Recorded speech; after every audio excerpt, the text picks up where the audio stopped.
అయ్యా మహానాడు అనేది తెలుగుదేశం పార్టీ వాళ్ళందరికీ కూడా ఒక పర్వదినం.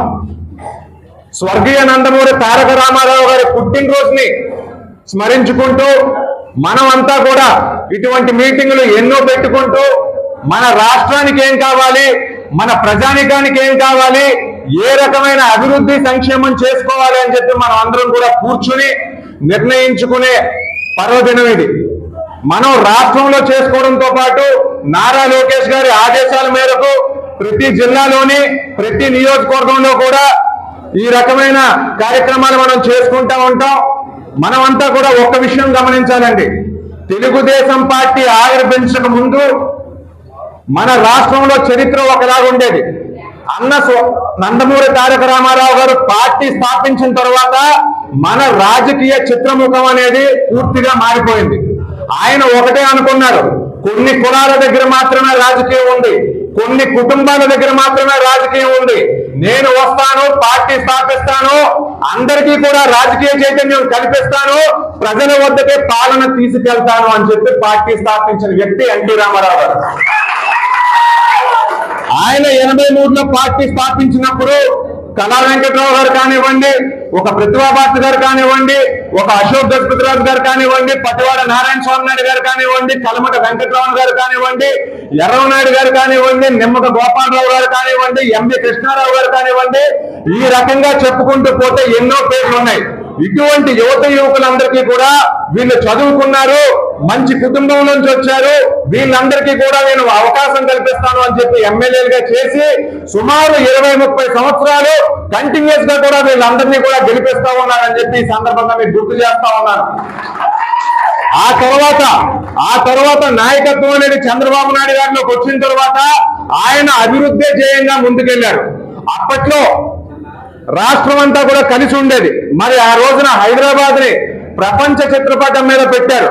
అక్కడ ఈ రోజు మనం చూస్తా ఉన్న అభివృద్ధి అంతా కూడా వాటికి విత్తనాలు చంద్రబాబు నాయుడు గారే వేశారని చెప్పి సందర్భంగా మీకు గుర్తు చేస్తా ఉన్నాను. అలాగే నారా లోకేష్ గారి గురించి మాట్లాడుకోవాల్సిన అవసరం ఎంతైనా ఉంది. 2023 జనవరికి ముందు మన రాష్ట్రం ఏ రకంగా ఉందో మీరంతా కూడా గుర్తు తెచ్చుకోండి. మనం రోడ్ల మీదకి ధర్నాల కోసం వచ్చామంటే మన మీద కేసులు పెట్టేవారు. ఒక ఎమ్మెల్యే ఊర్లోకి వచ్చినప్పుడు ఏ అభివృద్ధి కోసమో ఒక రోడ్డు కోసమో మనం అడిగామంటే మన మీద కేసులు పెడతా ఉండేవారు. పెన్షన్ లేదు అంటే గోపాలపురం గ్రామంలో ఎస్సీ ఎస్టీ అట్రాసిటీ కేసు కూడా పెట్టారన్న సంగతి మీకు గుర్తు చేస్తా ఉన్నా.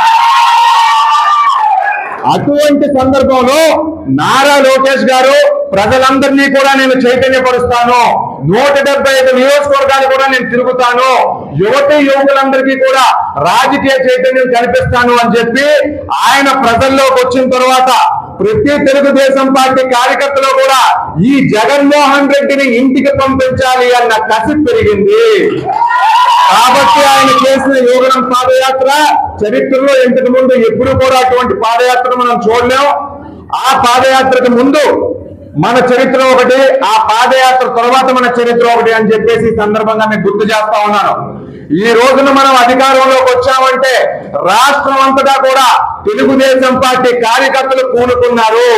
ఆ రాక్షసుడిని ఇంటికి పంపించాలి, చంద్రబాబు నాయుడు గారిని మళ్ళీ ముఖ్యమంత్రిని చేయాలి, మనమందరం కూడా అభివృద్ధి పదం వైపు పరిగెట్టాలని చెప్పి తెలుగుదేశం పార్టీ కార్యకర్తలందరూ కూడా వీరుల్లాగా ధీరుల్లాగా చూరుల్లాగా పోరాటం చేశారు. కాబట్టి ఈ రోజున మనం అధికారంలోకి వచ్చామని చెప్పి సందర్భంగా తెలియజేసుకుంటూ, అయ్యా మనందరి మీద కూడా ఒక బాధ్యత ఉంది.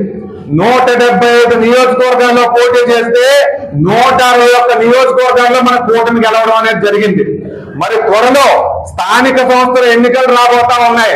మీరెవరో కూడా వెనకడుగు వేయొద్దు, మీరెవరో కూడా అధికారంలో మనం ఉన్నాం కదా అని చెప్పేసి అలసట ప్రదర్శించొద్దు.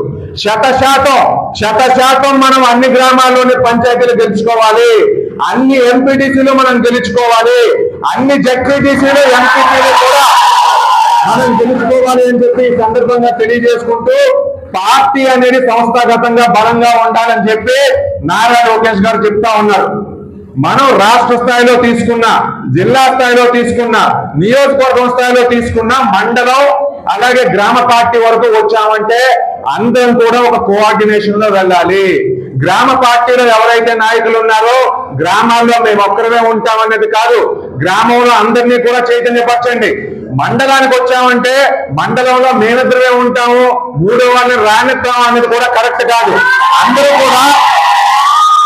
అందరూ కూడా ఐకమత్యంతో ఉండి 119 పంచాయతీల్లో కూడా మనం గెలిచి 72 ఎంపీటీసీలు కూడా మనం గెలిచినప్పుడే ఎమ్మెల్యే కళా వెంకటరావు గారికి మీరంతా కూడా అసలైన గెలిచేస్తారని చెప్పి ఈ సందర్భంగా తెలియజేసుకుంటూ అందరూ ఐకమత్యంగా ఉండాలి, గ్రామాల్లో ఉన్న యువతందరికీ కూడా అవకాశాలు కల్పించాలని చెప్పి సందర్భంగా తెలియజేసుకుంటూ సెలవు తీసుకుంటున్నాం.